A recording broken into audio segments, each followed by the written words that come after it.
Assalamualaikum warahmatullahi wabarakatuh. Bismillahirrahmanirrahim. Di dalam istilah tasawuf kita sering mendengar kata fana. Menurut beliau Maulana Al-Habib Muhammad Lutfi bin Yahya Pekalongan, fana kalau istilah dari bahasa Jawa artinya adalah sepi atau suwung. Jadi orang yang ada pada makomatil fana atau berkedudukan di makom fana, seseorang itu sudah bersih hatinya dari keterkaitan atau ketergantungan daripada selain Allah. Jadi misalnya kita masih ada rasa takut terhadap sesuatu, misalnya entah itu pekerjaan, ya kita khawatir kalau kita tidak kerja, kalau kita tidak ikhtiar mencari uang, kita takut tidak makan, kita takut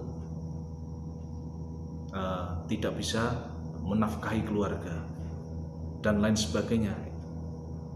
Itu artinya kita masih tergantung, ya, ada ketergantungan kepada selain Allah. Kalau keadaan kita masih seperti itu, berarti kita masih belum masuk dalam makom fana. Bukan berarti makom fana ini terus kita meninggalkan, ya, pekerjaan, ya. Setelah kita mengetahui definisi fana bahwa kita tidak tergantung kepada lain hal selain Allah, ya. Seperti tadi yang saya sebutkan, yaitu pekerjaan, terus kita meninggalkan pekerjaan dengan tujuan, ya, dengan pemahaman bahwa kan semua dari Allah, jadi kita tidak usah kerja, tidak usah berikhtiar. Nah, ini juga pemahaman yang keliru. Jadi fana itu suatu pemahaman, ya, di dalam diri bahwa segala sesuatu itu adalah atas kehendak Allah. Segala sesuatu itu adalah milik Allah. Dan hanya Allah yang mampu berbuat, entah itu kepada diri kita dan kepada alam semesta seisinya. Jadi orang yang ada pada makom fana ini pandangannya sudah tembus kepada Allah, ya. Dirinya lenyap, dirinya hilang. Bukan berarti terus badan kita yang hilang, atau seperti kayak memiliki ilmu gaib, ya, ilmu panglimunan terus hilang, artinya terus fana. Itu bukan seperti itu yang dimaksud. Jadi hilang di sini atau lenyap di sini yang dimaksud adalah lenyapnya kedirian kita, ya. Sifat-sifat ego kita, ya. Misalnya contohnya kita melakukan sholat, ya, atau berbuat ibadah, berbuat amal-amal yang lain. Nah, ini kalau masih ada pengakuan di dalam diri bahwa oh ini sholat saya, ini zikir saya, ini ibadah saya, atau mungkin pada perbuatan yang lain, ya, misalnya dalam pekerjaan, oh ini saya mendapatkan uang karena saya bekerja. Nah, ini kalau masih ada pengakuan di dalam diri seperti yang saya sebutkan tadi, berarti kita belum masuk dalam makom fana. Orang yang sudah masuk dalam makom fana, maka dia akan meninggalkan semua itu, akan tembus hatinya kepada Allah bahwa semua yang ada pada diri kita, ya, perbuatan kita, ya kan, sholat kita, zikir kita, itu semua dari Allah. Bahkan kita ngomong, kita berbicara, ini juga Allah yang menggerakkan. Kalau Allah tidak mengizinkan, ya, kita berucap satu huruf pun, maka tidak akan terjadi. Bahkan denyut jantung kita itu Allah yang mengizinkan untuk berdetak.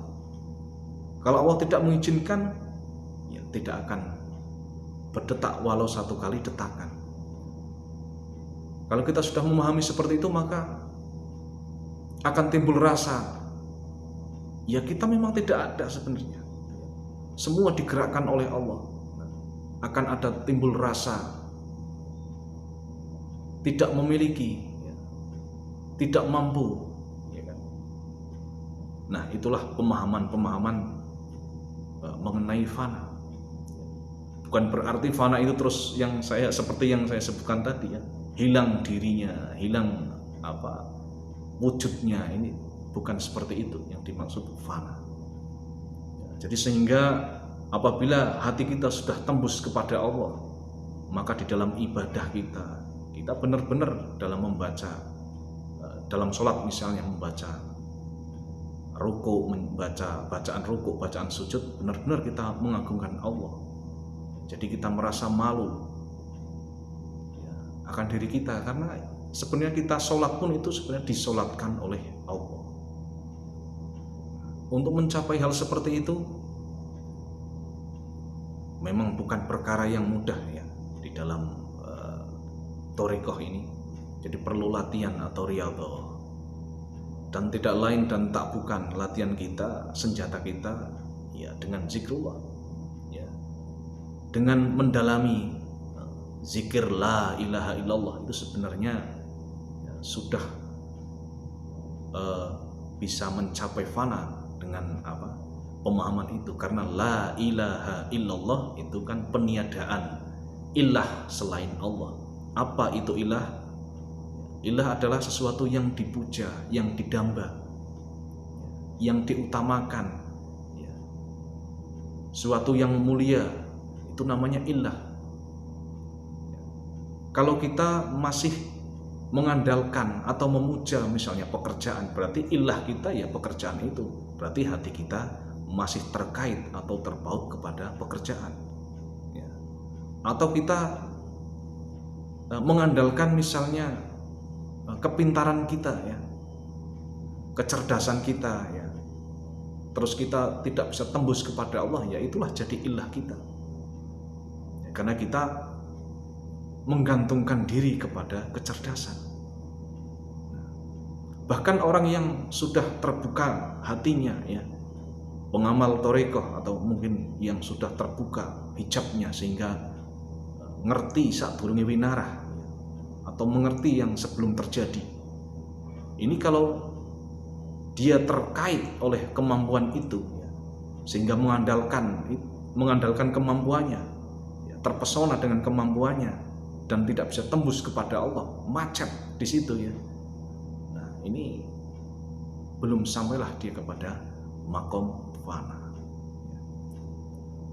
Fana artinya meleburkan diri, ya, sudah lebur semuanya, diserahkan, dipasrahkan kepada Allah dan tidak dibuat-buat.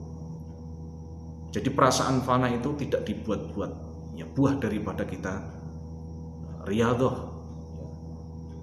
Ya memang seperti yang saya katakan tadi, bahwa fana ini bukan perkara yang mudah, tapi bukan berarti kita tidak mampu untuk mencapai ke situ. Yang penting kita tahu rumusnya atau teorinya. Seperti pemahaman ini hanya sebagai teori ya, prakteknya kita ya tetap melaksanakan riyadhah, zikir. Nah, biarlah Allah yang menyampaikan kita pada makom-makom seperti itu ya. Artinya kita jangan ada tujuan melaksanakan zikir, melaksanakan riyadhah itu tujuan untuk sampai kepada makom fana. Pasrahkan semua kepada Allah. Jadi yang penting kita menjalankan semua itu sebagai bentuk ikhtiar.